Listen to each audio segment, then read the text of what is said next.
Good evening everyone. ठीक है, start करते हैं।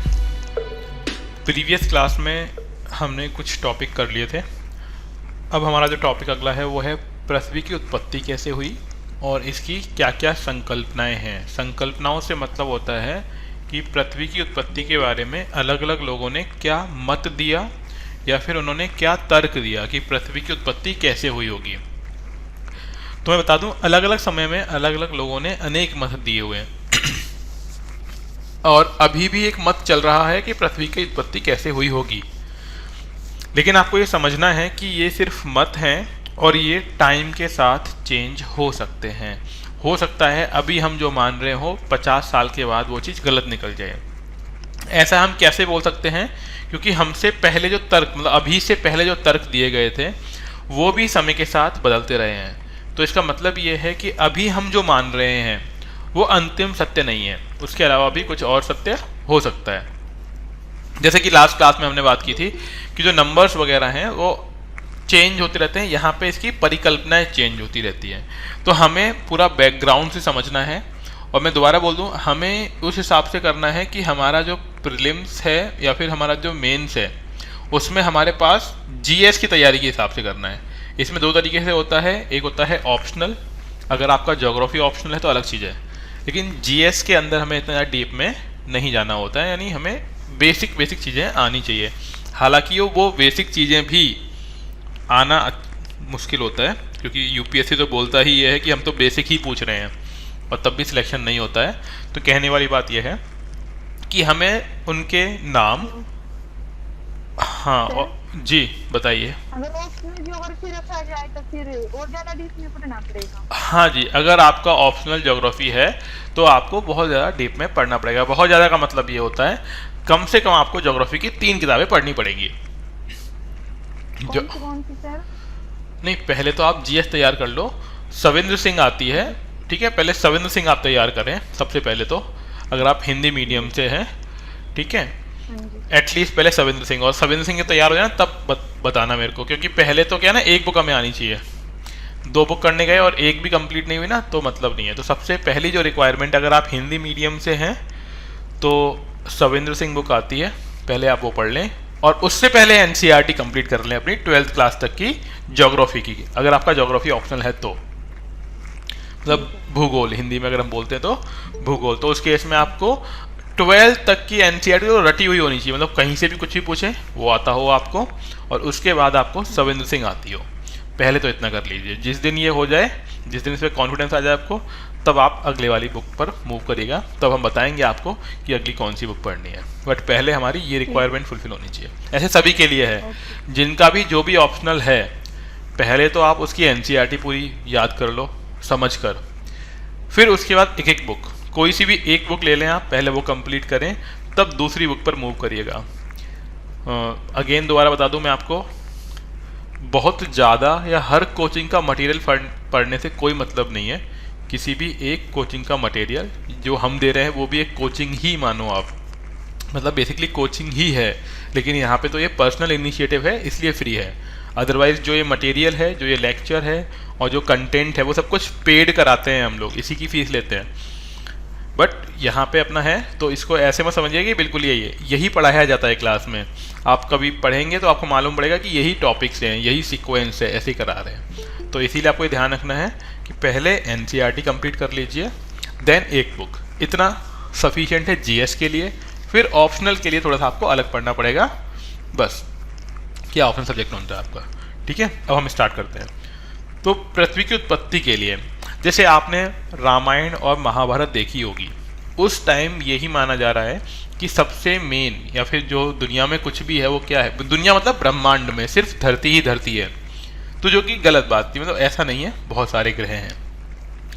तो अगर हम धार्मिक मान्यताओं की बातें छोड़ दें, हम कभी भी यहाँ पे धार्मिक मान्यताओं की बात नहीं करेंगे।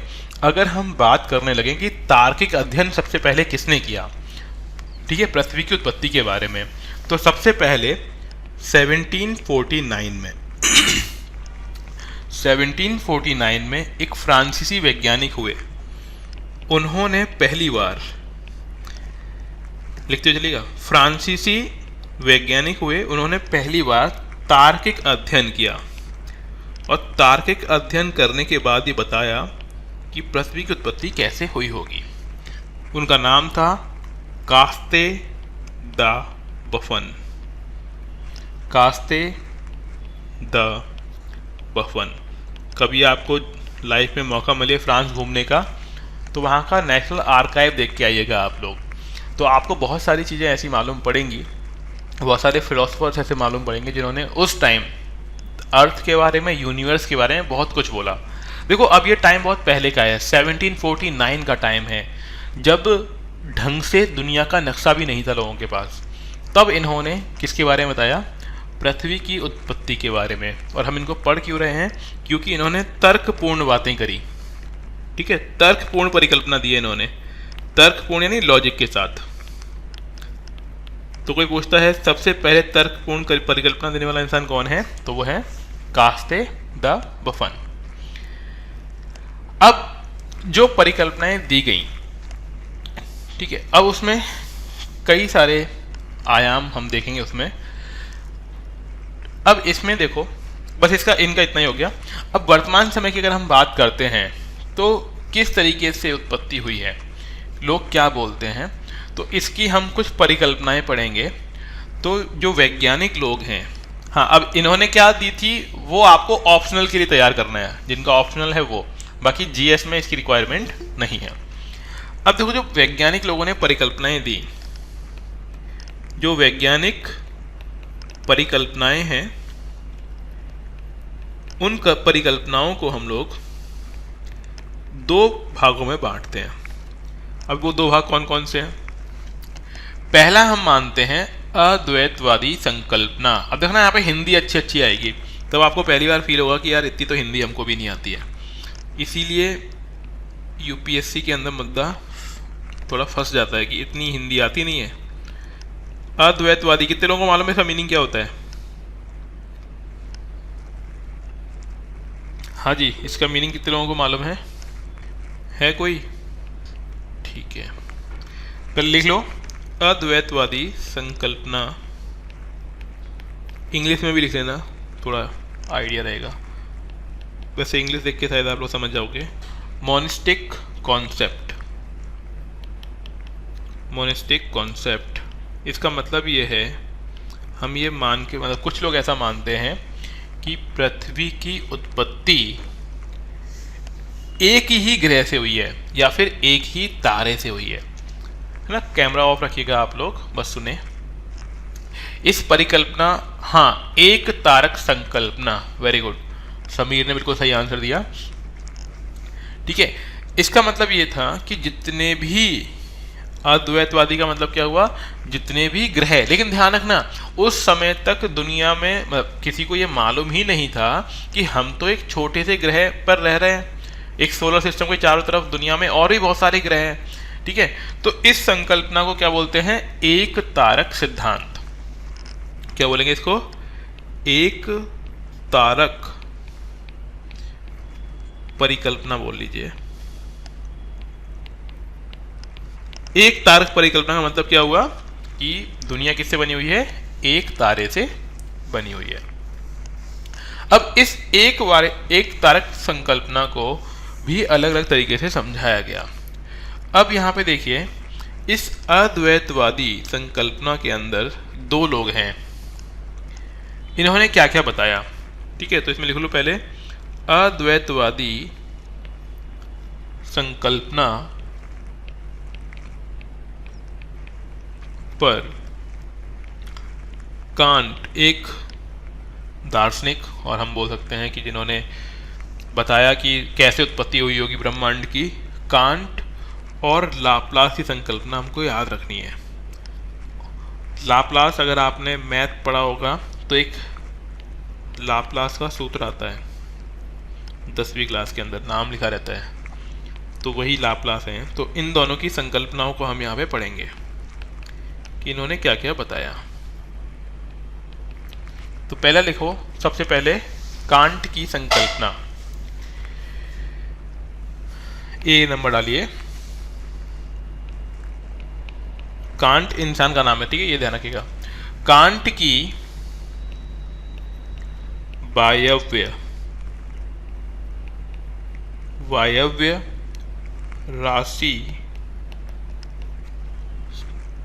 परिकल्पना या संकल्पना। ठीक है, वैसे तो इनका मतलब अलग अलग होता है, लेकिन आप ज्योग्राफी में लिख सकते हो, एक ही बात है, इतना कोई अंतर नहीं है। देखो वायव्य का मतलब होता है कि कांट ने ये बोला कि प्रारंभ में पूरा ब्रह्मांड गैसीय तत्वों से मिलकर बना हुआ था। वायव्य का मतलब होता है गैस। अगर आपको इसी की इंग्लिश लिखनी है तो गैसियस हाइपोथेसिस बोलते हैं इसे। मैं लिख देता हूँ शॉर्ट में, मतलब पूरा ही लिख देता हूँ, कांट्स गैसियस हाइपोथेसिस, मतलब हाइपोथेसिस बोलते हैं इसको। आप लोग भी इतना तो टर्म्स की हिंदी इंग्लिश तो लिख ही लीजिएगा, काम आएगा आपको। तो कांट्स हाइपोथेसिस समझ में आ रहा है? अभी बताएंगे, सब कुछ आ जाएगा अभी, है ना, देखते जाओ एक एक करके। अब ये किसने दी है? हमने सब पढ़ ही लिया, कांट ने दी है। कांट कौन थे? ये जर्मन दार्शनिक थे। ये कौन है? जर्मन दार्शनिक। दार्शनिक कौन होते हैं? दर्शन के बारे में बताते हैं। दर्शन का मतलब जीवन मरण क्या है, दुनिया क्या है, उस सब के बारे में। तो इन्होंने 1755 में पहली बार इन्होंने न्यूटन के गुरुत्वाकर्षण सिद्धांतों के आधार पर यह बताया कि प्रारंभ में जो पूरा ब्रह्मांड था उसमें एक तप्त तारा था, मतलब गर्म तारा। ठीक है, पहले मैं बता दे रहा हूँ, फिर आपको लिखवा दूंगा मैं इसमें काम की चीजें। तो इन्होंने क्या बोला कि भाई एक बिल्कुल गर्म जलता हुआ तारा था जो घूम रहा था, और वो घूमते घूमते टूट गया, उससे कई सारे गोले बन गए, और फिर वही गोले जब ठंडे हुए तो क्या बन गए? ग्रह बन गए। ठीक है, और इसी सिद्धांत पर उन्होंने आगे समझा भी दिया कि जो कुछ ग्रह थे, ठीक है, वो धीमे धीमे, ये मान लीजिए कि पहले तो उसी तारे के चारों तरफ घूम रहे थे, फिर वो घूमते घूमते बाहर की तरफ निकल गए, और इसका मतलब ये था कि वो तारा सूर्य है जिससे घूमते घूमते बाहर की तरफ निकल गए, और बाहर ग्रह निकल कर एक निश्चित पथ में घूमने लगे और बाद में आके ठंडे हो गए। ठीक है, ये इनका मत था। तो यहाँ पे कोई ऐसी बड़ी बात नहीं है, बस आपको ये ध्यान रखना है कि इन्होंने क्या बता दिया कि पूरा का पूरा जो दिखाई दे रहा है हमको यूनिवर्स, वो किससे बना होगा? एक गरम, जिसे हम बोल सकते हैं हिंदी में तप्त गतिशील तारा से बना हुआ है। और इस गतिशील तारे को बेसिकली इन्होंने तारा ना बोलकर इन्होंने तारों का यानी टुकड़ों का झुंड बोला, जिसे बोला जाता है निहारिका, कि निहारिका घूम रही थी और उससे कुछ गोल छल्ले अलग हो गए और इससे बन गया पूरा का पूरा सौर मंडल। ये इनकी बात है कुल मिला के। और इसमें हमें देखना क्या है? पहली बात तो ये जर्मन दार्शनिक थे और 1755 में इन्होंने अपनी संकल्पना दी। किस पर आधारित है ये आधारित है न्यूटन के गुरुत्वाकर्षण नियमों पर। किस पे आधारित है ये? न्यूटन के गुरुत्वाकर्षण नियमों पर। न्यूटन का गुरुत्वाकर्षण बल, मतलब गुरुत्वाकर्षण नियम कितने लोगों को मालूम है क्या होता है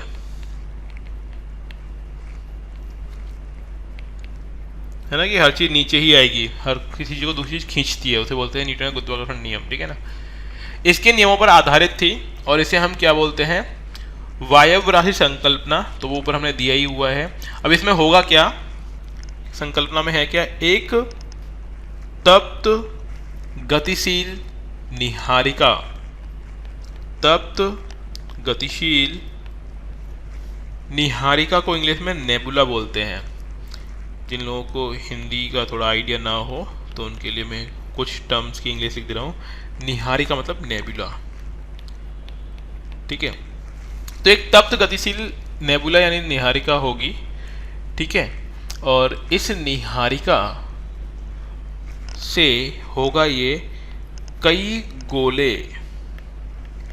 ठीक है, या फिर हम बोल सकते हैं गोले अलग हो सकते हैं, गोल छल्ले अलग हो जाते हैं, एक ही बात है ना।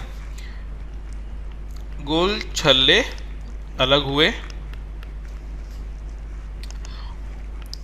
और फिर बाद में क्या होगा, यही गोल छल्ले धीमे धीमे क्या हो जाएंगे, ठंडे हो जाएंगे। तो हम ऐसे ठंडे लिखेंगे ना तो यूपीएससी में थोड़ा हल्की लैंग्वेज बोली जाती है, तो इसे बोल दो क्या हो गया, इनका शीतलन हो गया, ठंडे हो गई है। और शीतलन होने के बाद ग्रहों का निर्माण,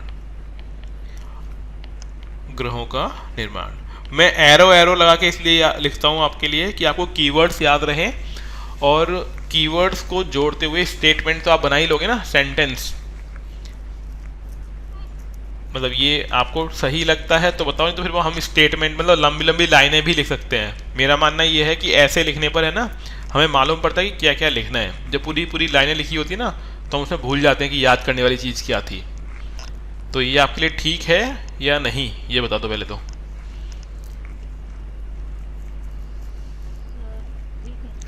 ठीक है, हाँ। इसमें क्या है, बस आपको इन चीज़ों के सेंटेंस बनाने हैं, और सेंटेंस कैसे बनेंगे जो मैं बोल रहा हूँ ना उस हिसाब से बना लेना आप लोग। बट ये चीज़ें उसमें होनी चाहिए। जब आपसे पूछे कि बताओ भैया कांट की बायोग्राफी संकल्पना क्या होती है, तो उसमें आप ये चीज़ लिख दें, इतना लिख दोगे देन आपका आंसर सफिशिएंटली कंप्लीट है। हाँ, और ये एक कॉन्सेप्ट भी है, वैसे मैं बता ही देता हूँ आपको, अब जब इन्होंने बोल ही दिया। होता क्या है, जब हम पेज देखते हैं ना पेज, तो हम पूरे पेज पर फोकस नहीं कर सकते, हम सिर्फ और सिर्फ सेंट्रल पार्ट पर ही फोकस कर पाते हैं।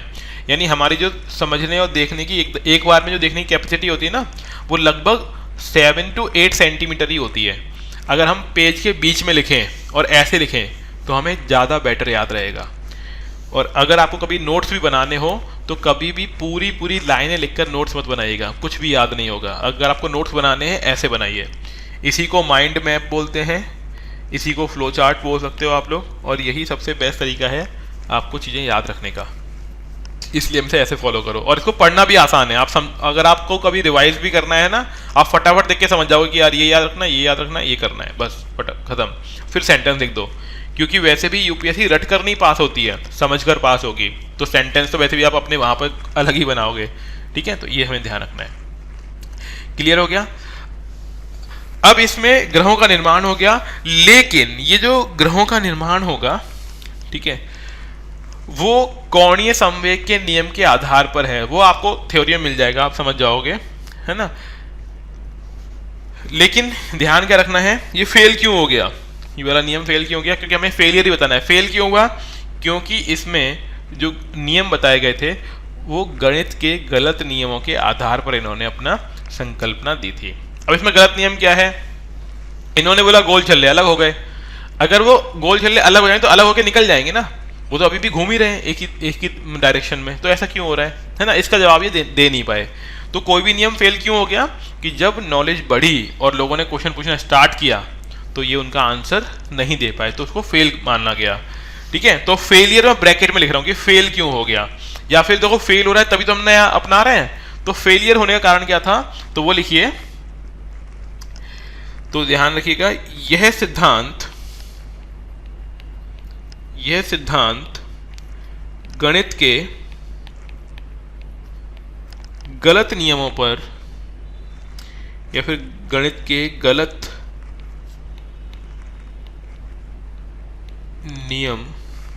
नियमों का अनुप्रयोग था। मतलब यहाँ पे गलत नियम यूज किए गए थे, क्योंकि यहाँ पे क्या गलत हो गया था, तो यहाँ पे ध्यान रखिए, क्योंकि ये लाइन आपको यूं क्यों याद रखनी है, ठीक है ना, क्योंकि यह गणित जो होता है, या फिर गणित छोड़ भी दो आप, गणित की जरूरत भी नहीं है। कोणीय संवेग समझते हो आप लोग, कोणीय संवेग, कोई कोण बनाकर घूमना, ठीक है, क्योंकि यह कोणीय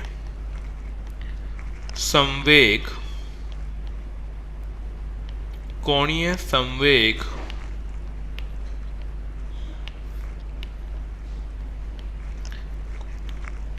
के संरक्षण के नियम का अनुपालन नहीं करता।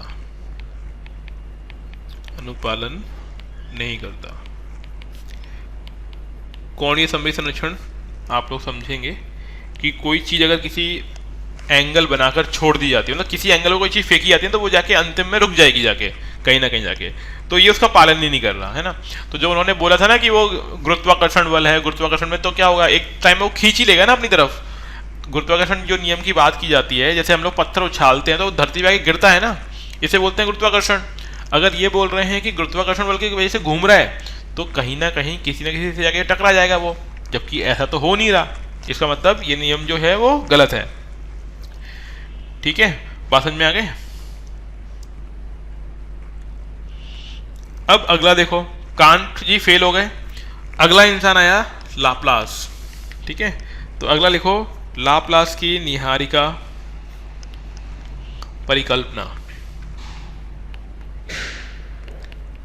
लाप्लास की निहारिका परिकल्पना। लाप्लास जी क्या बोल रहे हैं वो देखिए, इसे बोलते हैं नेबुलर हाइपोथेसिस। Nebular hypothesis. ठीक है, अब आपको फोकस रखना है। देखो अपन मजाक वजाक करेंगे ना, टाइम अपना वेस्ट होगा, इसलिए आपको सिंसियरली पढ़ाई करनी है। ठीक है, नहीं तो कई बार आपको लगे ना बोर हो रहे हैं, बोर नहीं हो रहे हैं, अपन सिंसियरली पढ़ाई कर रहे हैं और यूपीएससी की पढ़ाई सिंसियरिटी की पढ़ाई है। मजाक है ना, यूट्यूब वीडियो के लिए काम आता है, तो उस पर थोड़ा अपना माइंड फोकस रखिएगा, है ना। उस चीज़ को माइंड में मत लेके आना कि एंटरटेनमेंट तो हो ही नहीं रहा, वो एंटरटेनमेंट सिर्फ लाइक्स लेने के लिए और वीडियोस को वैसे करने के लिए काम में आता है ना, बाकी तो अल्टीमेटली पढ़ाई करनी ही पड़ेगी अपन को। देखो यहाँ पे लाप्लास की निहारिका परिकल्पना क्या है। लाप्लास भी एक फ्रांसीसी विद्वान थे। ठीक है, इन्होंने अपना कॉन्सेप्ट, पहले मैं समझा रहा हूँ फिर हम लोग नोट करेंगे इसको, लगभग 1796 में 1796 में दिया। लेकिन इन्होंने बताया कि भैया कांट भैया ने जो बोला है ना, कुछ कुछ गलतियां हैं उसके अंदर, तो उसी चीज़ को इन्होंने संशोधित किया और बोला कि देखो जो उन्होंने बोला था ना, एक पिंड था एक निहारिका था, तो उन्होंने बोला कि नहीं ऐसा नहीं है। इन्होंने बोला कि देखो जो ब्रह्मांड का निर्माण हो रहा है ना, वो कैसे हो रहा है कि एक बिल्कुल गर्म जलती हुई निहारिका थी। ठीक है, निहारिका जो बन रही है उससे पहले वो बोल रहे हैं कि निहारिका बनने से पहले ही उसमें से कई सारे छल्ले निकल गए थे। ठीक है, या फिर वो ऐसा बोलना चाह रहे हैं कि एक छल्ला है या फिर एक निहारिका है या फिर एक सूर्य है, एक तारा है, एक ही बात है सभी का मतलब। ठीक है, उसके चारों तरफ कुछ पिंड घूम रहे हैं एक निश्चित दिशा में और निश्चित वेग से।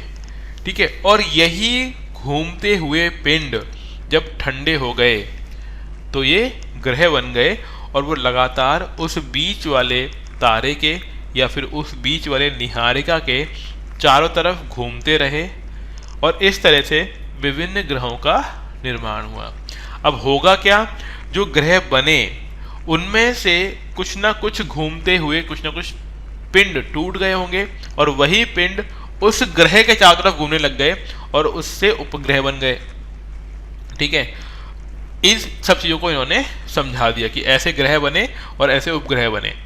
अब मुद्दा क्या है, ये चीज़ गलत कहाँ हो जाती है।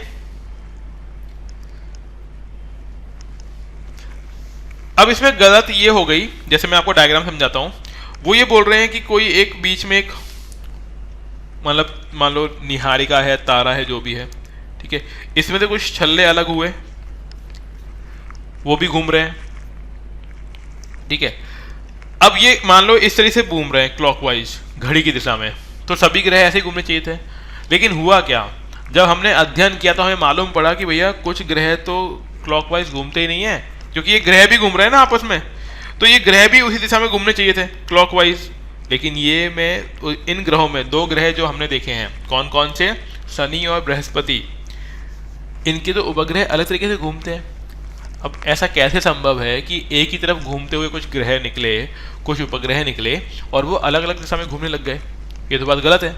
तो इसीलिए लाप्लास की निहारिका परिकल्पना गलत हो गई। दोबारा सुन लो, इन्होंने बोला कि एक निहारिका है, घूम रही है एक ही दिशा में, ठीक है ना, उससे कई सारे छल्ले निकल गए। छल्ले मतलब कई पिंड निकले और वो पिंड के चारों तरफ फिर कुछ छल्ले निकले और वो उपग्रह बन गए। वो सभी एक ही दिशा में घूम रहे थे। इसका मतलब ये हुआ कि सभी का घूमने की दिशा एक ही होनी चाहिए, जबकि कुछ ग्रह ऐसे थे जिनके घूमने की दिशा अलग है। कौन से ग्रह, मतलब ग्रह के ऊपर उपग्रह, कौन कौन से उपग्रह हैं जो मतलब घूम रहे हैं? तो जो उपग्रह बृहस्पति और शनि की चारों तरफ घूम रहे हैं उनकी दिशा अलग है। तो ऐसा संभव नहीं है, क्योंकि अगर घूमते तो सभी एक ही दिशा में घूम रहे होते। तो ये सिद्धांत गलत हो गया। ठीक है, कुछ समझ में आई कहानी? नहीं आई है तो अभी समझ में आ जाएगी आपको। अब लिखिए, पहली बात तो लाप्लास कौन है? ये हैं फ्रांसीसी विद्वान। अगेन फ्रांस के हैं ये, फ्रांसीसी विद्वान हैं ये। इन्होंने अपना सिद्धांत 1796 के आसपास दिया। देखो, आप किसी भी बुक में अगर एक आध दो साल ऊपर नीचे लिखी हो ना, तो ऐसे परेशान मत होइएगा, वो ठीक है ना? जो भी बताया जा रहा है 1-2 साल का अंतर आएगा, कहीं ना कहीं आएगा। ठीक है, इन्होंने क्या बोला कि ये क्या कर रहे हैं, कांट के सिद्धांत को संशोधित किया इन्होंने। ठीक है, तो इन्होंने क्या किया, कांट के सिद्धांत को संशोधित किया। उन्होंने बोला कांट भैया सब कुछ सही बोल रहे हो, बस थोड़ा थोड़ा चेंज करना पड़ेगा। तो क्या संशोधित किया इन्होंने, वो देखो आप। इन्होंने बोल दिया कि एक विशाल तप्त निहारिका है। तो इसमें लिख लो, इन्होंने क्या बोल दिया कि एक बहुत बड़ी, एक विशाल, तप्त यानी गर्म, ठीक है ना, तप्त निहारिका है, निहारिका। ठीक है, कुछ गलत होता है तो मैं उसको वहीं पे दोबारा ही लिख देता हूं, जिससे कि, क्योंकि आगे भी नोट्स जाएंगे। निहारिका, ठीक है, गर्म तप्त निहारिका है। और इससे, इस निहारिका से पहले ही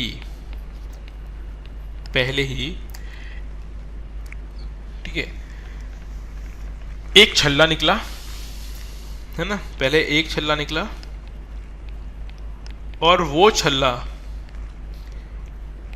कई छल्लों में टूट गया, छल्लों में टूट गया। और ये टूटे ही छल्ले क्या हैं, ग्रह हैं। ठीक है, और इन टूटे हुए छल्लों ने, ध्यान रखिएगा, इन टूटे हुए छल्लों ने अपने पितृ छल्ला मतलब जिससे ये अलग हुए हैं, ठीक है ना, अपने पितृ छल्ले के चारों तरफ घूमना स्टार्ट कर दिया, चारों तरफ घूमना शुरू कर दिया। ये बोल रहा है। अब ये घूमते रहेंगे, लेकिन घूमना किसमें है, एक ही दिशा में घूमना है। इसमें जो ध्यान देने वाली बात है, घूमेंगे किसमें, एक ही दिशा में घूमेंगे। ये अगर ये वाली लाइन नहीं बोलते, ये बस ये बोल के निकल जाता कि घूमेंगे बस, तो कॉन्सेप्ट गलत ही नहीं होता। गलत किस चक्कर में हो गया, इन्होंने बोला कि भाई एक ही दिशा में घूमने लगे, और ये अभी गर्म थे, फिर ये बाद में ठंडे हो गए। ठीक है, ठंडे हुए बाद में, और ठंडे हुए इसी से क्या बन रहा है, धरती बन गई, या फिर अन्य ग्रह बन गए, धरती व अन्य ग्रह बन गए। मामला कहां फंस गया, एक ही दिशा में घूमने की बात को लेकर। आपसे पूछ सकते कभी इंटरव्यू में कि मान लो कौन सी बात नहीं बोलते तो मामला चल जाता। अगर ये नहीं बोलते ना कि एक ही दिशा में घूमेंगे, तो मामला सेट था। बट इन्होंने क्या बोल दिया कि एक ही दिशा में घूमेंगे, और इसीलिए ये गड़बड़ हो गया। ठीक है, तो फेल क्यों हो रहा है, तो हम इसे क्या बोल सकते हैं, असफलता के कारण, या फिर हाँ ऐसे लिख लो, अमान्य होने का कारण। किस कारण से हमने इसको अमान्य कर दिया है ना, ऐसे लिख लीजिएगा आप लोग। अमान्य होने का कारण क्या है कि परिकल्पना के आधार पर, परिकल्पना के आधार पर सभी ग्रह, क्या होना चाहिए, सभी ग्रह एक ही दिशा में घूमते। ठीक है, या फिर ऐसे समझ लो, सभी ग्रह भी और सभी ग्रह के उपग्रहों, सभी ग्रह के उपग्रहों को अपने पितृग्रह के एक ही दिशा में घूमना चाहिए था। एक ही दिशा में घूमना चाहिए था, जैसा कि इन्होंने बोला। लेकिन मुद्दा कहाँ फेल हो गया? कहाँ नहीं घूमते हैं। लेकिन ये कहाँ नहीं घूमते हैं तो देख लो यहाँ पे, शनि व बृहस्पति के उपग्रह, शनि एवं बृहस्पति के उपग्रह अपने पितृ ग्रह के विपरीत घूमते हैं, या फिर विपरीत दिशा में घूमते हैं। विपरीत दिशा में घूमते हैं। इतनी बात क्लियर हुई? यहां तक कोई दिक्कत? हाँ जी, डन है। यहां तक समझ में आ रहा है? स्नेहा,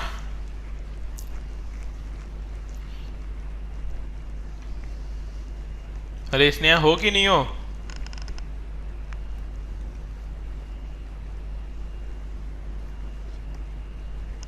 नहीं है। नीरू, स्नेहा है कि नहीं है? लिस्ट में एक बार देखना।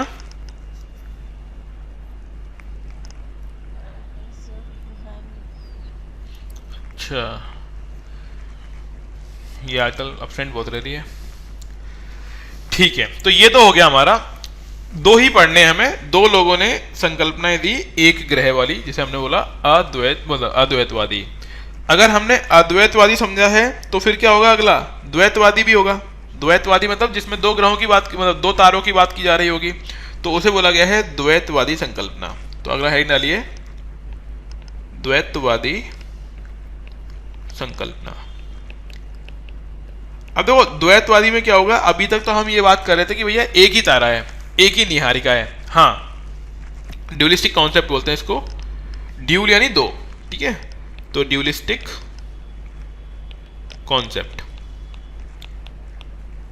अभी तक ये हो रहा था कि भाई एक ही है और एक से ही टूटकर बन गए। फिर कुछ लोगों ने बोला भैया नहीं, एक तो नहीं हो सकते, क्योंकि देखो दुनिया को ये नहीं मालूम था ना कि सूर्य के अलावा और भी तारे हो सकते हैं। उनको लगा था वो छोटे छोटे से हैं बाकी तो, क्योंकि देखने से लग रहा था छोटे छोटे तारे हैं। वो सूर्य को सब कुछ मान रहे थे। तो जितनी भी कहानियां बनी वो सूर्य को लेकर बनी। जैसे जैसे टाइम आगे बढ़ा तो उनको लगा सूर्य नहीं, सूर्य के अलावा भी कुछ और हो सकता है। तो इसी संकल्पना को क्या बोला गया है? द्वैतवादी संकल्पना।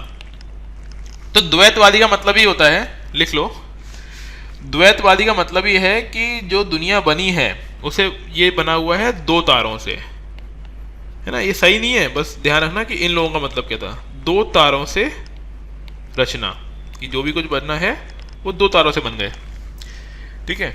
और क्योंकि दो तारों से बने हैं तो जिससे बने उन्हें पेरेंट बोलते हैं, ठीक है? तो इसे हम लोग क्या बोल सकते हैं? और बाई पेरेंटल हाइपोथेसिस। बाई यानी दो पेरेंट, बाई पेरेंटल हाइपोथेसिस यानी दो लोगों से या दो तारों से ये बना हुआ है, ठीक है? तो इनमें डालो बाई पेरेंटल हाइपोथेसिस। और यहाँ पे पेरेंट का मतलब क्या हो गया? दो तारे। और ये दो तारे कौन कौन से हो सकते हैं? कोई भी हो सकते हैं ना, कोई नाम तो बताया नहीं है। कुल मिला के ये बताना चाह रहे हैं कि द्वैतवादी संकल्पना है, दो होंगे। अब ये कौन बता रहा है? ये बता रहे हैं सबसे पहले चैम्बरलिन व मोल्टन, मतलब दो इंसान हैं, उन्होंने इसके बारे में बताया। तो जो पहली संकल्पना इसके रिगार्डिंग दी गई है उसमें नाम लिखिए आप लोग, चैम्बरलिन व मोल्टन की ग्रह अणु परिकल्पना, ठीक है? चैम्बरलिन लिखते हुए चलिएगा, ये नाम है इंसान का, चैम्बरलिन व मोल्टन की ग्रहणु परिकल्पना, ठीक है? इंग्लिश में हम लोग बोल सकते हैं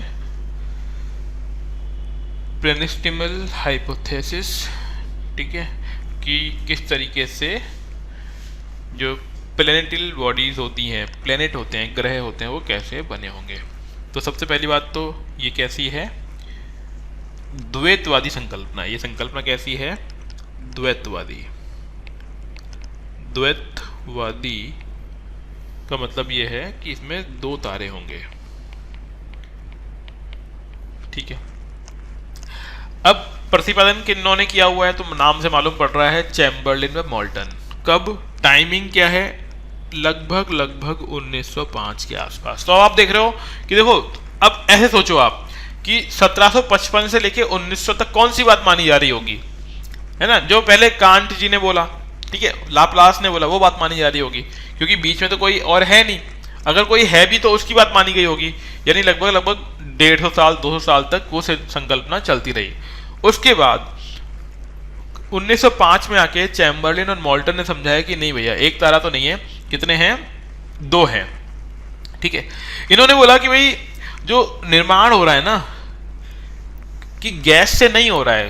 पहले हमने पढ़ा ना गैसियस हाइपोथेसिस, उन्होंने बोला था गैस गर्म होके ठंडी होके फिर वो बन गए ठोस पिंड। तो इन्होंने बोला नहीं, कि गैसियस निहारिका से नहीं बनी है, बल्कि ये ठोस पिंड से बना हुआ है। पहली चीज तो इन्होंने बोल दी। और दूसरी बात इन्होंने ये बोली कि सबसे पहले प्रारंभ में दो तारे थे, ठीक है। अब दो तारे में कौन कौन, तो हमने बोल दिया एक तो सूर्य और एक उसका दोस्त।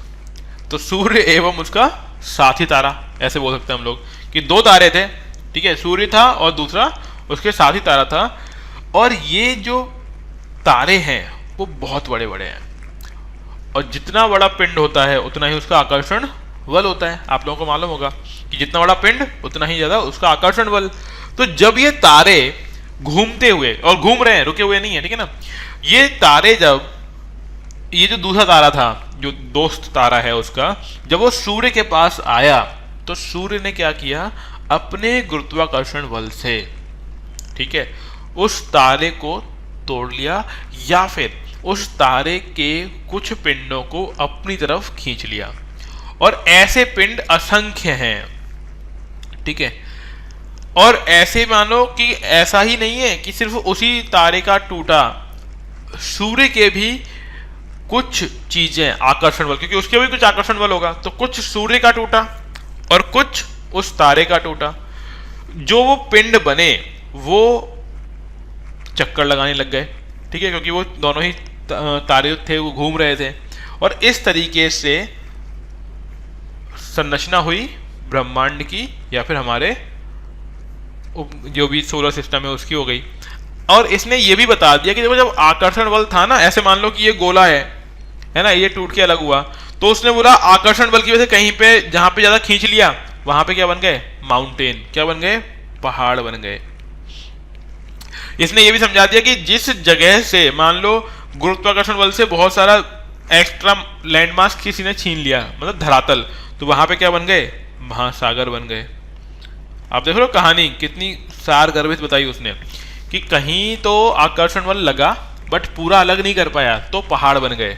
और जहां से वो आकर्षण बल से उसने बिल्कुल उस पिंड को अलग ही कर दिया, वहां पे गड्ढा बन गया, और गड्ढे के बाद में पानी भर गया, और पानी भरने से क्या बन जाएगा वहां पे, महासागर। तो मतलब इन्होंने भैया पूरी की पूरी कहानी समझा दी कि पहाड़ कैसे बने, महासागर कैसे बने, ऐसी नदियां वदियां सबकी कहानी इन्होंने लिख दी लंबी चौड़ी। तो बात समझ में आ गई आपको? हाँ जी, ये बात समझ में आई, ठीक है। तो थोड़ा सा लिखेंगे इसमें। तो ये द्वैतवादी संकल्पना है, 1905 में इन्होंने बताई, और इन्होंने बोल दिया कि जो निर्माण है वो निर्माण गैसीय पिंड से नहीं, है ना, गैसीय पिंड ले देता हूं मैं, गैसीय पिंड से नहीं बल्कि किससे हो रहा है, ठोस पिंड से हुआ है। तो लिख सकते हैं बरन यानी बल्कि ठोस पिंड से निर्माण हुआ है, ठोस पिंड से निर्माण हुआ है, ठोस पिंड से निर्माण हुआ है। और जो ठोस पिंड है वो दो हैं, और दो कौन कौन, एक तो हो गया सूर्य और उसका साथी तारा, उसका नाम नहीं है, ठीक है ना, उसका साथी तारा। सूर्य था और उसका साथी तारा था, और जब ये साथी तारा पहुंचा पास में तो गुरुत्वाकर्षण के बल से, गुरुत्वाकर्षण बल से, ठीक है, हुआ ये कि सूर्य के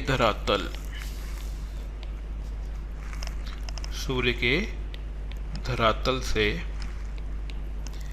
असंख्य कण अलग हो गए, ठीक है। उसके से भी हुए होंगे, लेकिन हम बात कर रहे हैं अभी सूर्य के से। असंख्य कण अलग हुए। अब सोचो जो कण अलग हुए होंगे वो ठंडे होंगे गर्म होंगे? सूरज तो गर्म था, तो यही गर्म थे, ठीक है।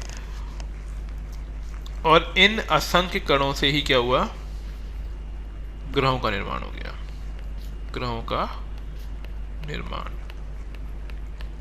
इन असंख्य कणों से ही क्या हो गया, ग्रहों का निर्माण।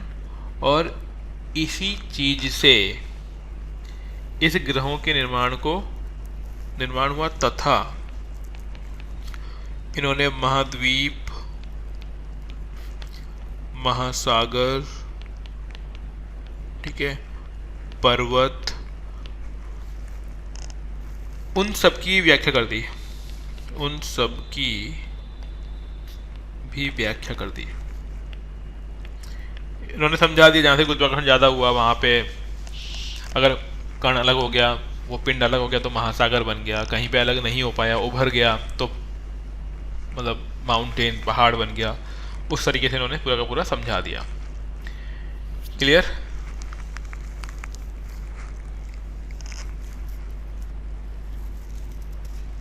हाँ जी, इसमें समझ में आ गया बात? ठीक है, अगला देखो, एक और संकल्पना है जिसे हम लोग बोलते हैं जेम्स जीन्स व जेफरीज की ज्वारीय परिकल्पना। तो नेक्स्ट लिखिए। अगेन ये द्वैतवादी ही है, ड्यूलिस्टिक संकल्पना है। तो इसमें लिखिए जेम्स जीन्स व जेफरीज की ज्वारीय परिकल्पना। जेम्स जीन्स व जेफरीज की ज्वारीय परिकल्पना, इसे बोलते हैं इंग्लिश में टाइडल हाइपोथेसिस।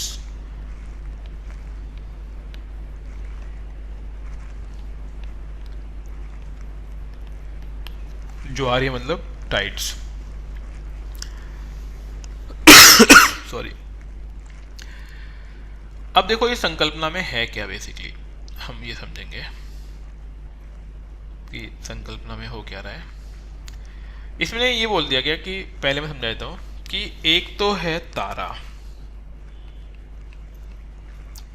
तो तारे को बना लेते हैं कुछ इस तरीके से, ये तारा है, ठीक है। और एक है सूर्य।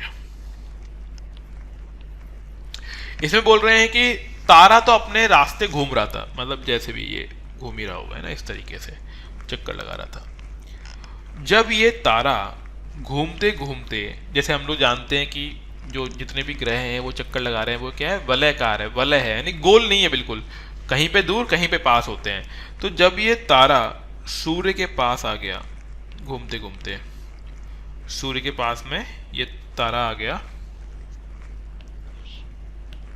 समझ लेना पहले, अगर आपको समझ में आ गया ना फिर तो इजी चीज है बिल्कुल ही, कि जब ये तारा सूर्य के पास होके गुजरा, ठीक है, ये तारा है, तो क्या किया इसने कि सूर्य जैसे जैसे पास आता गया वैसे वैसे इसमें से सूर्य का पिंड अलग होता गया, और जब ये बिल्कुल पास में आया ना तो सूर्य से एक फिलामेंट अलग हो गया, ठीक है। फिलामेंट मान सकते हो, या फिर ऐसे बोल सकते हो कि सूर्य का कुछ भाग उससे अलग हो गया, इसे उसने नाम दिया फिलामेंट। अब ये जो फिलामेंट अलग हुआ, यही फिलामेंट बाद में जाके, इसे लिख लो आप, इसी फिलामेंट से बाद में जाके ग्रह बन गए। अब ये फिलामेंट कैसा है, कुछ इस तरीके का है, ठीक है, ऐसे, मतलब दोबारा बनाता हूं मैं आपको। ये फिलामेंट कुछ इस तरीके का है, बीच में से मोटा और साइड से पतला, कुछ ऐसे आप इसको समझ सकते हो।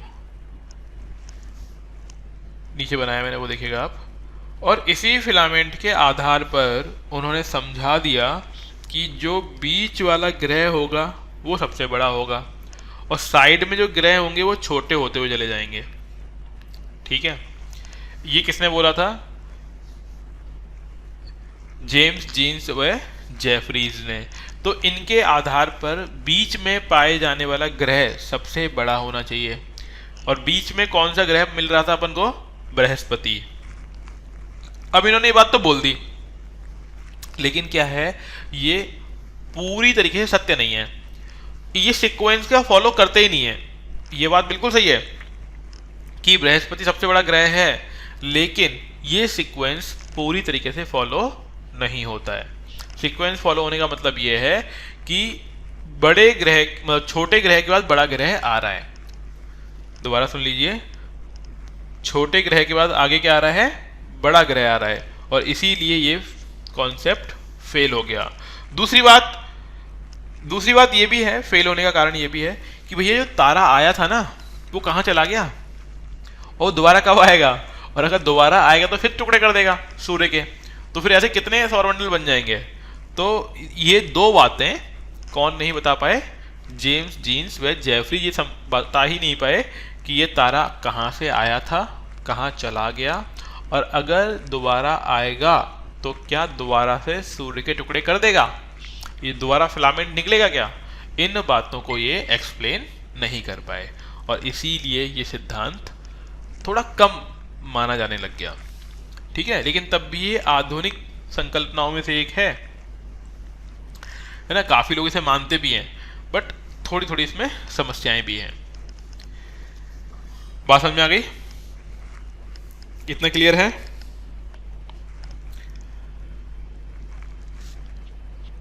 चलिए, अब इसमें लिखिए, ये आधुनिक संकल्पनाओं में से एक है। ये आधुनिक संकल्पनाओं में से एक है।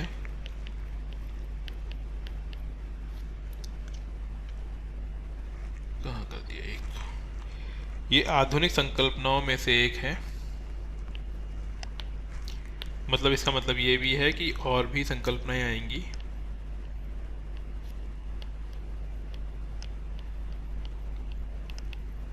इस संकल्पना में क्या बोला जा रहा है? सूर्य एवं अन्य तारा। यहां पे ध्यान रखना, हमने ये बिल्कुल भी नहीं बोला है कि ये तारा का साथी तारा है। ठीक है, निकट आने पर सूर्य से फिलामेंट अलग हुआ। फिलामेंट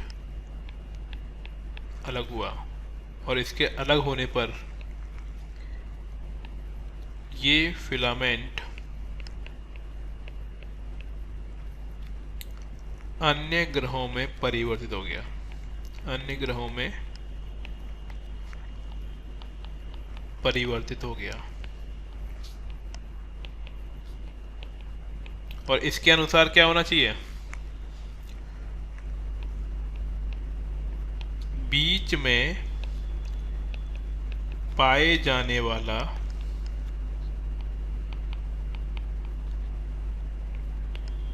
ग्रह सबसे बड़ा,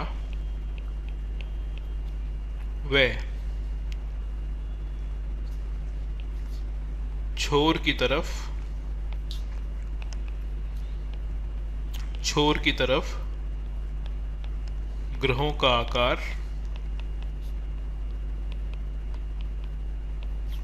क्रमशः छोटा होता हो जाएगा यार, क्रमशः छोटा होते हुए जाएगा। और यही बात क्या थी, यह नियम पूर्ण रूप से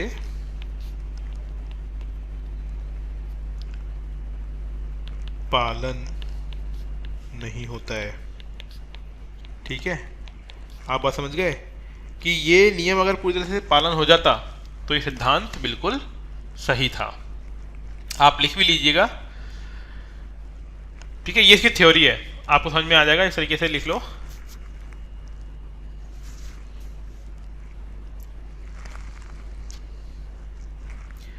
लिख लिया यहां तक?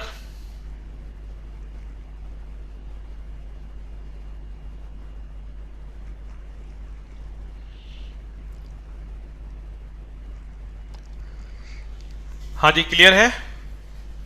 इसमें कोई डाउट किसी को? ठीक है, इसके बाद अगली जो संकल्पना दी वो रसेल ने दी। अब इसमें गलती कहाँ रह गई कि सबसे बीच वाला ग्रह बड़ा होना चाहिए, साइड वाले छोटे होने चाहिए, जो कि ग्रह ये नियम पालन नहीं होता है पूरी तरीके से। तो फिर अगला इंसान आया, उसने बोला हम बताएंगे थोड़ा चेंज करके। तो अगला है रसेल की द्वैतारक परिकल्पना।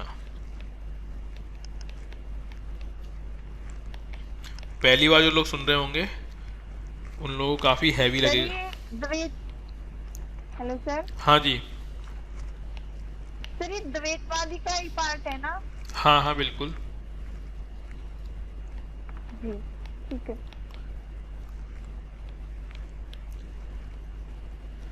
हम ये पढ़ रहे हैं कि द्वैतारक वाला सिद्धांत कितने लोगों ने दिया। ठीक है, तो हमने उसका पढ़ लिया। अगला है रसेल, इसे बोलते हैं बाइनरी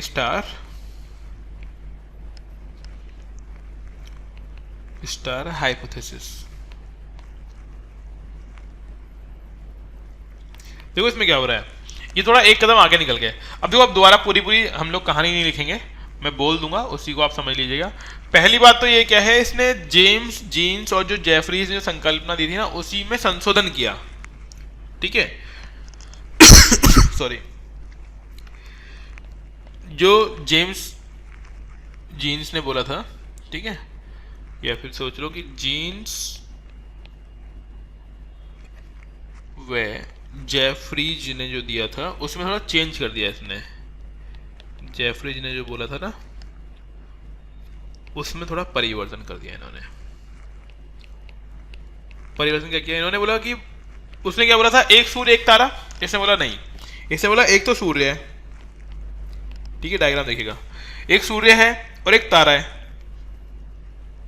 साथी तारा, दोबारा से वही बात बोल दी इन्होंने। और इसके अलावा बोला इन्होंने कि एक और तारा है, ठीक है, एक और तारा। तो साथी तारा, सूर्य और एक और तारा, ये सभी घूम रहे थे, ठीक है, इनका अपना अपना रास्ता होगा।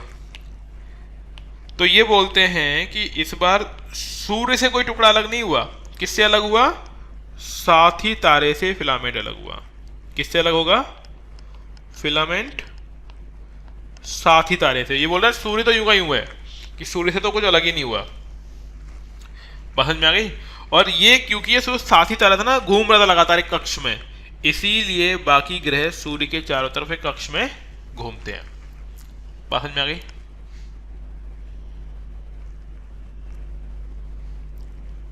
क्या ये बात समझ में आई?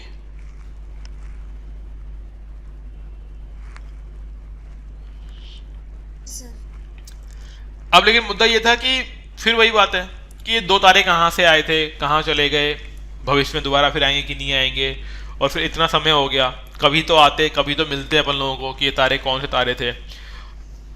तो कुछ समस्याएं थी इसके साथ, तो मामला वो फेल हो गया। और फिर जैसे जैसे हमको मालूम पड़ेगा कि दो ही तारे नहीं है, अनंत तारे हैं, तो फिर और मामला गड़बड़ हो जाएगा। फिर एक अगले पर्सन आए, मतलब ये इतना हो गया हमारा, है ना। अब अगला जो है, अगले पर्सन है ऑटो सिमिट। इन्होंने कुछ नई बात बोली, वो देखो क्या बात बोलेंगे, वो देखो आप। ऑटो शिमिड की अंतर तारक, ये नया टर्म है, धूल परिकल्पना। देखो हिंदी में ऐसे लिखा जाता है, अभी इंग्लिश बोलूंगा ना तो आपको लगेगा कि क्या बात बोली है। हिंदी में मामला गड़बड़ हो जाता है लिखने में। तो देखो इंग्लिश में क्या है, इंटरस्टेलर डस्ट थ्योरी। और इंटरस्टेलर एक मूवी भी थी, किसने देखी है?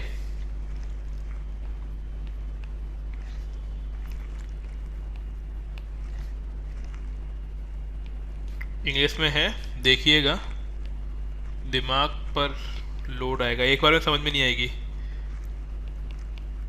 आए तो बताइएगा कि क्या है। Interstellar dust theory. अब देखो इन्होंने क्या बोला। पहली बात तो इन्होंने जो बातें हो रही थी ना कि 2 तारे हैं, 3 तारे हैं या फिर 1 तारा है, वो सब कहानी इन्होंने छोड़ दी। इन्होंने बोला कि नहीं, अंतर तारक मतलब इंटरस्टेलर थ्योरी इन्होंने समझा दी। कब बता रहे हैं ये? जब थोड़ा डेवलपमेंट हो गया, 1943 के आसपास वाला टाइम। इन्होंने बोला कि देखो जो ग्रहों की उत्पत्ति हो रही है ना, वो धूल कणों से मानी और गैस से। क्यों? क्योंकि तब तक मालूम चल गया था कि कुछ ग्रह गैस से बने हुए हैं और कुछ ग्रह ठोस पदार्थ से बने हुए हैं। तो इन्होंने बोल दिया कि जो ग्रह हैं वो गैस से बने हुए हैं और कुछ धूल कणों से बने हुए हैं। अब क्या समझाएंगे इस बात को? तो इन्होंने बोला कि देखो जो अपना सूर्य था ना, देखना इन्होंने बड़ी बात बोल दी अपनी, ठीक है। इन्होंने क्या बोल दिया कि जो सूर्य था, ठीक है, उसने क्या किया, अपनी आकर्षण बल से, ठीक है, जो बगल में या पास में जो एक तरीके से मान लो कि आकाश गंगा है, उनसे चीजों को तोड़ दिया और आकाश गंगा से वो धूल कण मिट्टी वगैरह थी वो तोड़कर अलग कर दी और इससे विभिन्न ग्रहों का निर्माण हो गया। अब क्योंकि आकाश गंगा से अनेक प्रकार के ग्रह निकले हैं तो उनका कोणीय संवेग वगैरह अलग हो सकता है, कुछ की दिशा अलग हो सकती है, कुछ बड़े हो सकते हैं, कुछ छोटे हो सकते हैं। उन्होंने अब ये सब कुछ बोल दिया कि ऐसी सारी की सारी संभावनाएं संभव हैं। बात समझ में आ रही है?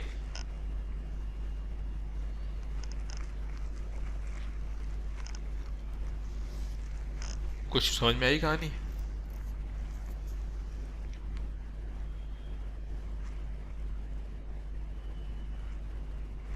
चलो देखो अब इसमें लिखो क्या लिखना है हमको।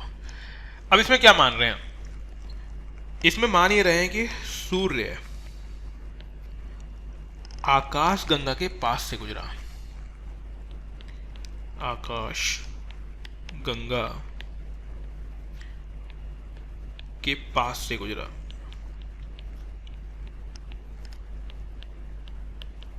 ठीक है। सूर्य जब किसी आकाशगंगा के पास से गुजरा तो इसने क्या करा, अपनी आकर्षण शक्ति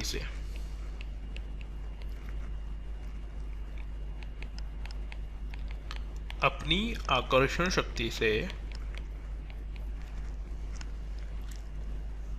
जो आकाश गंगा में जो चीजें घूम रही होंगी, है ना, उस आकर्षण शक्ति से कुछ गैस व धूल कणों को, अब ये धूल कण जब बोल रहे हो तो मिट्टी मत समझ लेना, ठीक है ना, ये अंतरिक्ष वाले धूल कण हैं, बड़े बड़े ग्रहों के आकार के, ठीक है ना। कुछ गैस व धूल कणों को अपनी ओर आकर्षित कर लिया, अपनी ओर आकर्षित कर लिया।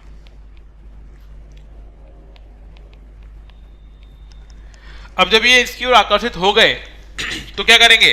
अब सूर्य तो लगातार दौड़ रहा है ना, चक्कर लगा रहा है। जब वो लगातार दौड़ रहा है, चक्कर लगा रहा है, तो अब ये ऐसा तो है नहीं जाके सूर्य में चिपक ही जाएंगे, वो उसके पीछे पीछे दौड़ने लग गए क्योंकि उसका आकर्षण बल है। तो उसके चारों तरफ ये लोग क्या करेंगे? घूमना स्टार्ट कर देंगे, ठीक है। तो जो आकर्षित हुए इसकी सूर्य की चारों तरफ, वो सामूहिक रूप से सामूहिक रूप से, मतलब मिलजुल कर सभी साथ में सूर्य के चक्कर लगाने लग गए। सूर्य के क्या कर रहे हैं? चक्कर लगाने लगे। इसी से पृथ्वी व अन्य ग्रहों का निर्माण हुआ।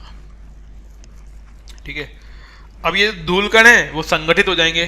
तो देख लो यहाँ पे धूल कणों के संगठित, धूल कणों व, ठीक है, गैस जो है के संगठित होने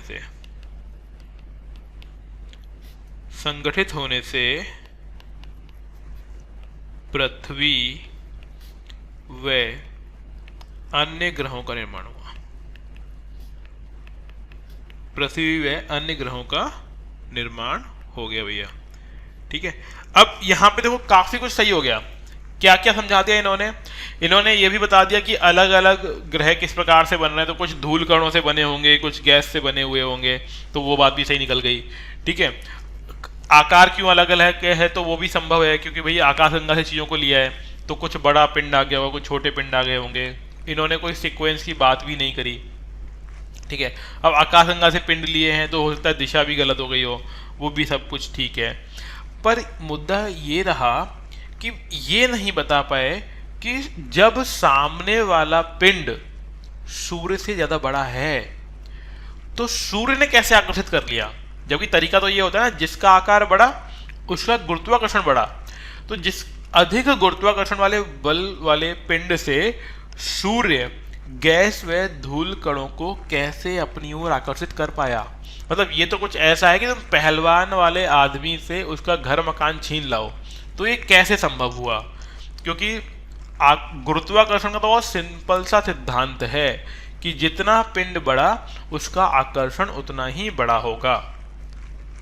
तो जब सामने वाली चीज आकाशगंगा है तो वहां से सूर्य किस प्रकार से धूल कणों और गैस को अपनी ओर खींच लाए, और फिर रुक क्यों गए, और खींच लाते तो फिर पूरा का पूरा जत्था लग जाता है यहाँ पे। तो वो भी चीज समझा नहीं पाए। ठीक है, और फिर जो रही बची चीज थी वो कहाँ गई, क्योंकि अगर वो बची हुई चीज है कहीं पर तो उसमें भी वही प्रकृति होनी चाहिए थी जो हमारे ग्रह और हमारे आसपास के ग्रहों में है। तो उस चीज को भी ये एक्सप्लेन नहीं कर पाए। तो इन सभी चीजों की वजह से क्या हुआ, थोड़ा सा कम, इसको हम बोल सकते हैं कि माना जा रहा है कि कुछ चीजें इसमें कमी है। ठीक है, हाँ जी, यहां तक समझ में आई बात।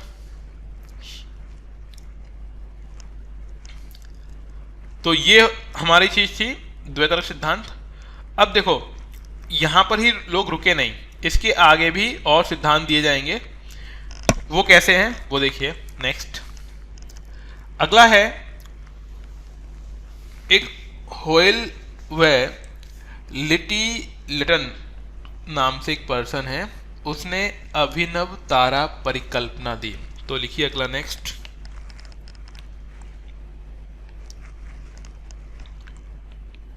फ्रेड होयल व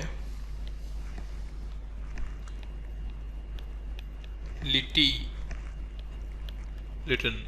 अब ये इंग्लिश में जो टर्म लिखी होगी ना, हो सकता है डिफरेंट लिखी हो, लेकिन हिंदी में जब हम लोग लिखेंगे तो ऐसे ही लिखेंगे, फ्रेड होयल व लिटन की अभिनव तारा परिकल्पना। अभिनव मतलब होता है नया, अभिनव तारा परिकल्पना।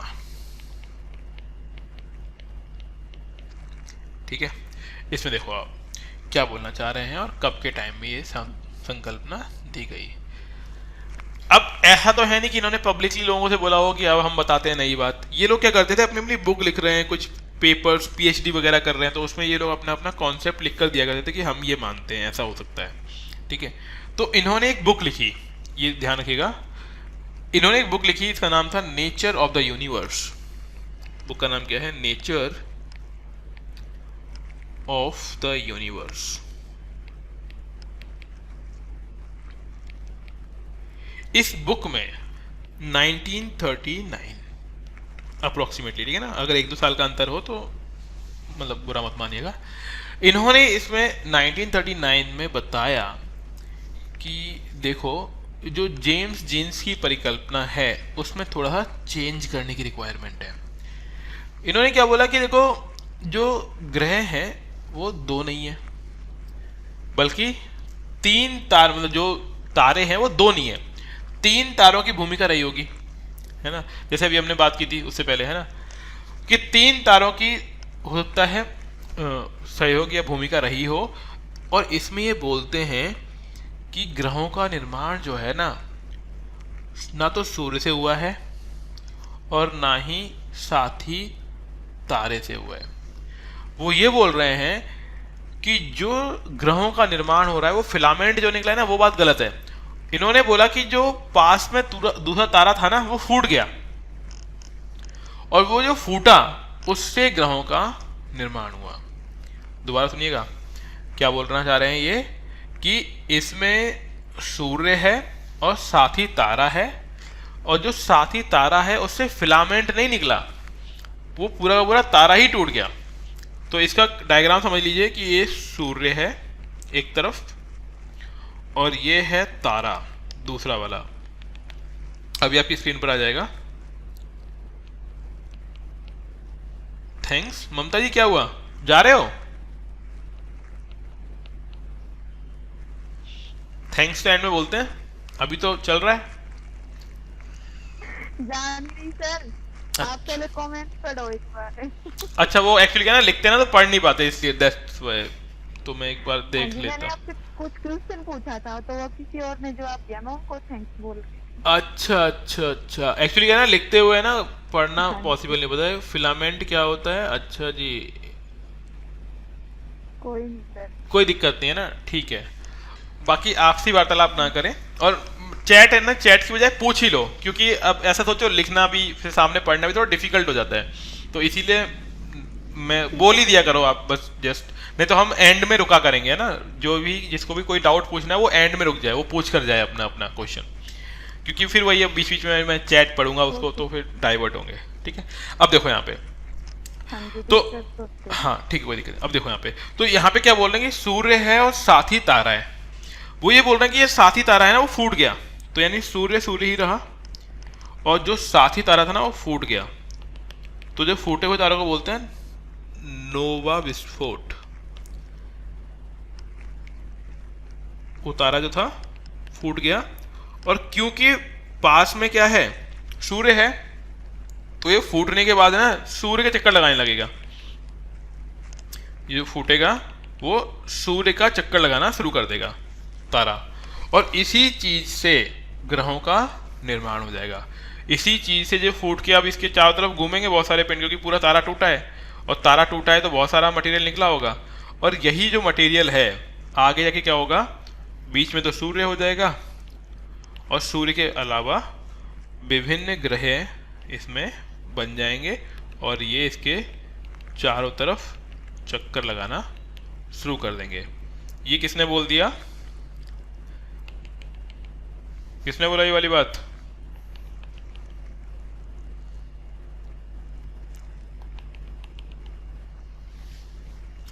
डायग्राम समझ में आ गया? दोबारा समझ लो।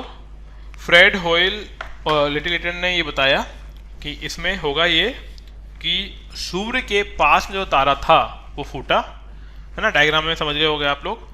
तारा जो साथी तारा है वो फूट गया और साथी तारे के फूटने से जो मटेरियल जो भी धूल कण और जो गैस निकलेगी वो सूर्य की चारों तरफ घूमने लग गई और इसी चीज से ग्रह बन गए।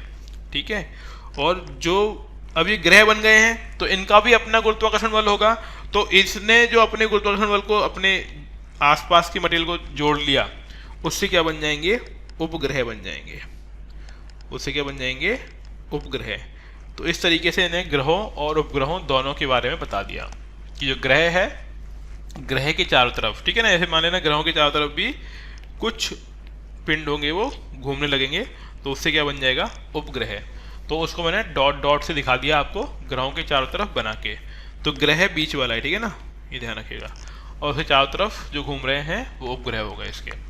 और इस तरीके से काफ़ी बन गए। लेकिन अब मुद्दा क्या है, ये बहुत फैकालॉजी वाली बात है कि एक तारा था, टूटा, पहले उसी से ग्रह बन गए, उसी से उपग्रह बन गए। तो फिर मुद्दा ये है कि किसी किसी के 15, 16, 60, 40 ऐसे उपग्रह हैं, तो वो आपस में क्यों नहीं मिल गए, एक ही ग्रह बन जाता। दूसरी बात, तो हर ग्रह का उपग्रह होना चाहिए था, जबकि कुछ ग्रहों का उपग्रह नहीं है। ठीक है, तो उपग्रहों का वितरण किस तरीके से हुआ होगा, किसके पास कितने ग्रह, ऐसा कॉम्बिनेशन कैसे बना, उसमें कुछ पैटर्न क्यों नहीं है ना। तो उपग्रहों की संख्या वो आपस में टकरा जाते होंगे, फिर तो ऐसा कुछ होता तो, और नहीं तो वो आपस में संघनित या फिर एकजुट हो जाते, मिल जाते। ये सब कुछ क्यों संभव नहीं हुआ। तो अब इनका जवाब देखो, क्वेश्चन तो 50 पूछ सकते हैं, लेकिन सामने वाला जो थ्योरी दे रहा है, क्या वो उनका संतोषजनक आंसर दे पा रहा है या नहीं, ये काम की बात है। क्योंकि वो इनको सही तरीके से एक्सप्लेन नहीं कर पाए, तो इसीलिए ये सिद्धांत भी आगे जाके असफल हो गया, और लोगों ने बोला कि नहीं, अभी कुछ चीज़ें हैं जो इससे संतोषजनक आंसर उनका नहीं मिलता है। ठीक है, और क्योंकि इनका आंसर संतोषजनक नहीं मिल रहा था, तो इसीलिए सिद्धांत को नहीं अपनाया गया, और फिर कुछ नए सिद्धांत अपनाए जाएंगे। ठीक है, तो ये तो हमने संकल्पनाएं पढ़ ली पृथ्वी की उत्पत्ति की। यही संकल्पनाएं हैं जो आपको ध्यान रखनी है। ठीक है, तो इसमें पृथ्वी की उत्पत्ति की संकल्पनाएं थी। एक बार रिकैप कर देता हूँ मैं, हमने क्या क्या पढ़ा आज। हमने पहले अद्वैतवादी संकल्पना पढ़ी। अद्वैतवादी में मतलब एक ही तारा है। फिर हमने द्वैतवादी संकल्पना पढ़ी, और उस द्वैतवादी संकल्पनाओं में हमने कुछ लोगों की फिलॉसफीज के बारे में समझा। और फिर उसके बाद हमने क्या समझा यहाँ पे अभी वर्तमान में, मतलब जस्ट जो पढ़ाया है कि वो तारा टूट गया, और टूटने से जिसे बोला गया अभिनव तारा सिद्धांत, और विभिन्न प्रकार के ग्रहों का निर्माण हुआ। अब इसी चीज़ को एक बार आप बुक से पढ़ लेंगे, कोई भी NCERT या जो भी बुक है आपकी। तो हमारा ये टॉपिक था पृथ्वी की उत्पत्ति से संबंधित संकल्पनाएं, वो हमने कर लिया। ठीक है, अब देखो संकल्पनाएं ऐसा नहीं है कि इतनी ही हैं, और भी बहुत संकल्पनाएं हैं, लेकिन मुख्य रूप से इतनी ही हैं। और एक जो बिग बैंग है जिसे हम लोग अभी मानते हैं, तो वो तो आप जानते ही हो, वो आई थिंक मैंने पहले दिन समझाई भी होगी आपको, कि ऐसा माना जाता है कि एक विस्फोट हुआ, एक महाविस्फोट हुआ, और उस महाविस्फोट से ही पूरी की पूरी धरती का निर्माण हुआ है। ठीक है, तो वो संकल्पना तो है ही। बस इतना ही करना था अपन को आज। मिलते हैं अगली क्लास में। जिसको भी कोई समस्या हो वो मेरे से पर्सनली फ़ोन करके डिस्कस कर सकते हैं। अगर उसे दूर करना या फिर उसको हल करना संभव होगा तो हम बिल्कुल संभव करेंगे उस चीज़ को। बाकी आपको समझ में आ रहा है, अगर कोई दिक्कत है तो आप मुझे बता सकते हो। ठीक है, कोई क्वेश्चन किसी का?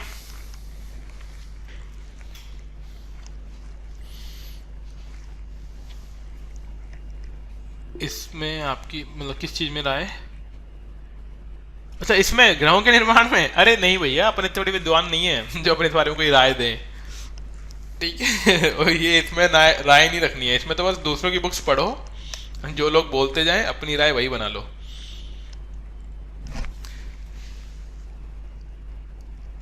हाँ हाँ, मिल जाएगी NCERT, आप 11-12 की पढ़िए। फिलामेंट, अरे फिलामेंट कुछ नहीं होता मतलब एक ऐसी चीज जिसको आगे बढ़ाकर आप मतलब जिसकी कोई बड़ी चीज में से कोई छोटी चीज निकलती है ना, वलय आकार की, उसे फिलामेंट बोल देते हैं अपन लोग। बस वो आगे के टूट जाएगी, उसे फिलामेंट। हाँ, सिगार के आकार का हो सकता है, कोई सा भी ऐसा मान लो जिसका केंद्र ज्यादा चौड़ा हो और बाकी दोनों तरफ से वो पतला हो, उसे हम लोग फिलामेंट बोल देते हैं। बस इतनी सी बात है, समझाने के लिए बताना जा रहा है। ठीक है, लौकी मान लो आप, है ना, या फिर खीरा, इस टाइप की संरचनाएं होती है ना, फिलामेंट बोल लेते हैं हम इनको। बस बीच में थोड़ी सी ज़्यादा ब्रॉड होनी चाहिए, ज़्यादा चौड़ी होनी चाहिए, और साइड से थोड़ी पतली होनी चाहिए, उसे फिलामेंट बोल देंगे। ओके, तो ये हो गई हमारी भूगर्भ की संकल्पनाएं कि पृथ्वी की उत्पत्ति कैसे कैसे हुई थी। हाँ, अभी कौन सी संकल्पना मान रहे हैं? Big bang theory. Big bang क्या है? महाविस्फोट की संकल्पना मानी जाती है। ठीक है, महाविस्फोट हुआ और उससे पूरे ब्रह्मांड का निर्माण हुआ। महाविस्फोट मानते हैं हम लोग, बिग बैंग। ठीक है, बताएंगे वो, बिग बैंग बताएंगे, वैसे तो बताया होगा थोड़ा बहुत, नहीं तो दोबारा से बता देंगे big bang. Okay, so thank you, मिलते हैं नेक्स्ट क्लास में। हाँ बिल्कुल, हेलो सुन, हाँ जी बताएं गौरव। सर मैंने आज फर्स्ट टाइम ज्वाइन किया है, जी तो कुछ क्लास आप पहले ही ले चुके हैं, तो जो मेरा निकल गया है सेशन, तो वो कैसे फिर क्लियर होगा सर? हाँ, यूट्यूब चैनल है अपना, यूट्यूब चैनल पर जो भी क्लास ली जा रही हैं उनके वीडियो अपलोड हो जाते हैं। ठीक है, अगर आप ये टेलीग्राम चैनल पर हैं तो इसमें जब आप ऊपर की तरफ स्क्रॉल अप करेंगे ना, तो वहाँ पे आपको कुछ वीडियोस की लिंक मिलेगी, जी और उसके अलावा जो क्लास में कराया है उनकी ये पीडीएफ कॉपी है, जो लिखा हुआ है ना अभी, इसी की मैं कॉपी मतलब पीडीएफ बना के ग्रुप पे डालूंगा, तो वो पुराना डला हुआ होगा। तो इस तरीके से हर क्लास का डला होगा, और कुछ बुक्स की पीडीएफ पड़ी होंगी, है ना, फाइल में जाकर देखिएगा बुक्स की पीडीएफ मिलेगी आपको, कुछ एनसीईआरटी की पीडीएफ होंगी, और यूपीएससी का नोटिफिकेशन होगा। तो उन सभी चीज़ों को डाउनलोड करके एक बार आप उनसे गो थ्रू कर लीजिए, फिर आपको यहाँ पे समझ में आने लग जाएगा। और उस YouTube चैनल पर आपको हिस्ट्री के वीडियो मिल जाएंगे इंग्लिश मीडियम में, कुछ एनसीईआरटी के वीडियोस मिल जाएंगे, तो वहाँ पर आप पुराने वीडियोस देख सकते हैं।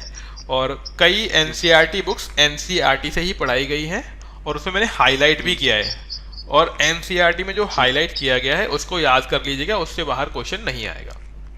ठीक है, मतलब अगर कुछ पूछते हैं एनसीईआरटी से तो जी, ठीक है। Okay then, thank you everyone, thank you for joining us, मिलते हैं नेक्स्ट क्लास में।